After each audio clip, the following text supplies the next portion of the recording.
गंगा। खंड क। आज वह सुबह से ही गंगा किनारे बैठा हुआ था।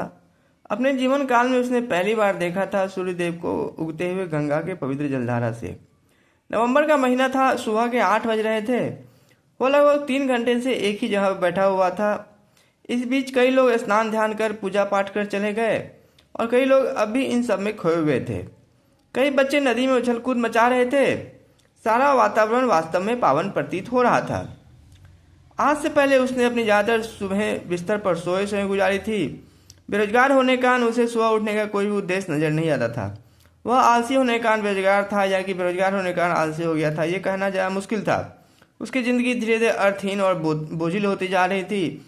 हर छोटी बड़ी खुशियाँ छीन चुकी थी। वह अपना जीवन बेवजह मिले सजा की तरह काट रहा था। इस जन्म में उसने क्या पाप किया वह समझ नहीं पाता और पिछले जन्म का उसे याद नहीं। जो भी हो, शायद गंगा ने उसके सारे पापों को धो डाला था। आज उसे जिंदगी बेचैन नहीं कर पा रही थी।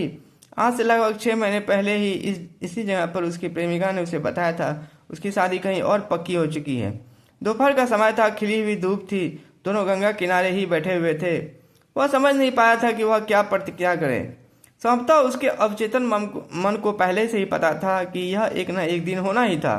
कब उसकी जिंदगी में ऐसा हुआ जो कि उसने चाहा हो।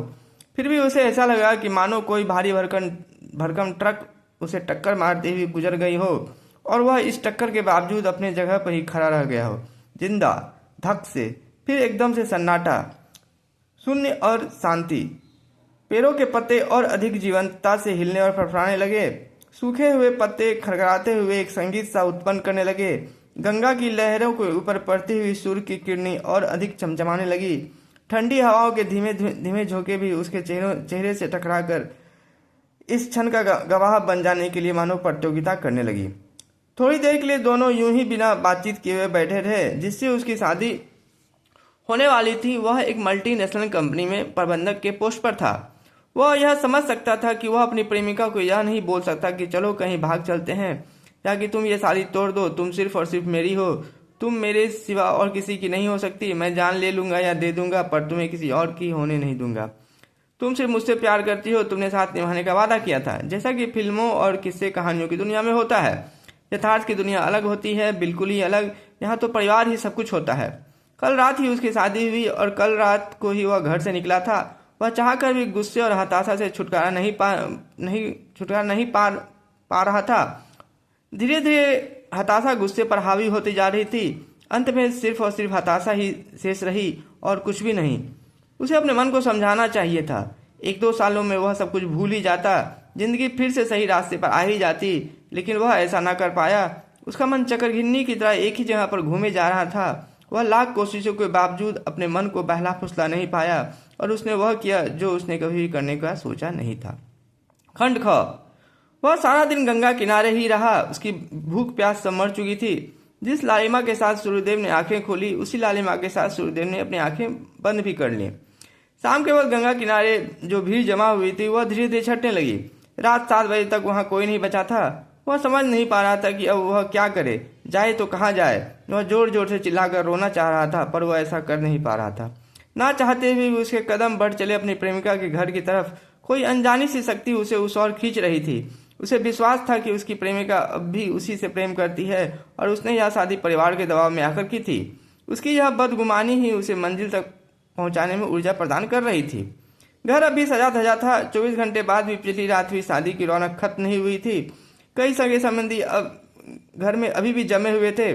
सारा माहौल खुशनुमा लग रहा था। लोग आपस में हंसी मजाक कर रहे थे। लड़की के पिता को भी बधाइयां दी जा रही थी कि उन्होंने अपनी बेटी के लिए कितना योग्य वर ढूंढा। वह जानता था उसकी प्रेमिका के आंसू तो नहीं छलक रहे होंगे पर वह अंदर ही अंदर जरूर रो रही होगी। वहां हो रही गहमा गहमी में किसी का भी ध्यान उसकी ओर नहीं गया। वह सीधा उस कमरे में गया जहां उसकी प्रेमिका थी अपने पति के साथ। उसने भारी गलती की यहाँ आकर। उसकी प्रेमिका अपने पति से बातें कर रही थी।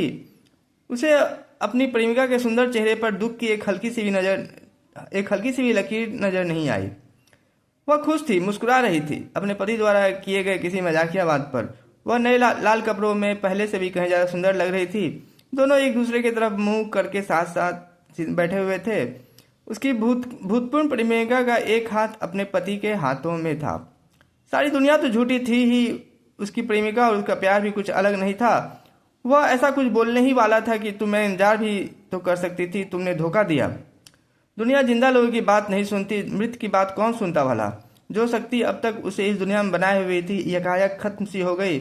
उसकी आत्मा को मुक्ति मिली कि नहीं कोई नहीं जानता। मोक्ष दायिनी गंगा में प्राण त्यागने के कारण शायद उसे मुक्ति मिल गई हो, या कि यह भी हो सकता है कि उसकी प्रेमिका के सौंदर्य पास को काटने की क्षमता गंगा में भी न हो।